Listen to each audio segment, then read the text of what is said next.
After civilizations, people became much more invested in making clocks, both due to demand and interest. The clocks that came after sundials and clepsydras were mainly candle clocks, incense clocks, hourglasses, string clocks, astrolabes, and weight-driven clocks. These all worked fine, but they all had one major drawback. None of them could find the time, they could only measure it. The history of clocks changed dramatically after the Industrial Revolution. The first ever mechanized clock was made by Sylvester II in 1996. This, however, only showed you the times of day you were required to pray. Spring clocks came after in the 15th century, making clocks easier to function.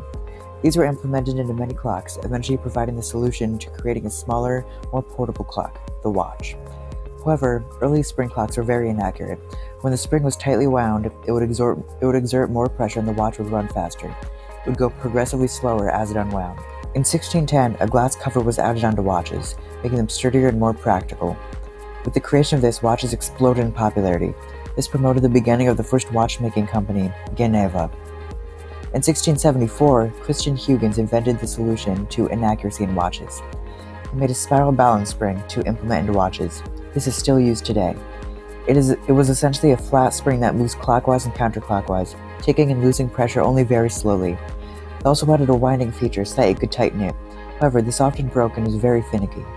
In 1923, Swiss John Hardwood created a fully functional, self-winding watch that worked incredibly well, fixing Christian Huygens' problem. However, the journey of clocks is much different than just different kinds of clocks.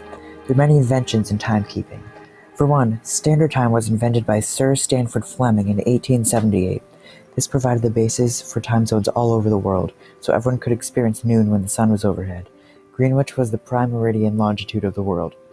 The minute hand was invented by Jost Bürgi in 1577, because Tycho Brahe, an astronomer, needed an accurate clock for his stargazing. He added it into an existing clock with an hour hand. Also, one thing that could help clocks everywhere was invented in the 1760s by Pierre Leroy, who created the temperature-compensated balance wheel in Europe. This improved the accuracy of all clocks when exposed to extreme temperatures. The real thing that revolutionized clocks was the creation of the pendulum. Whereas before clocks couldn't count minutes accurately, now the pendulum could go accurate to a second. There are two modern clocks widely used today, one more than the other. They're the quartz clock and the cesium-133 clock. The quartz clock is, in a shortened version, a quartz that vibrates when contacted with an electric pulse from a battery.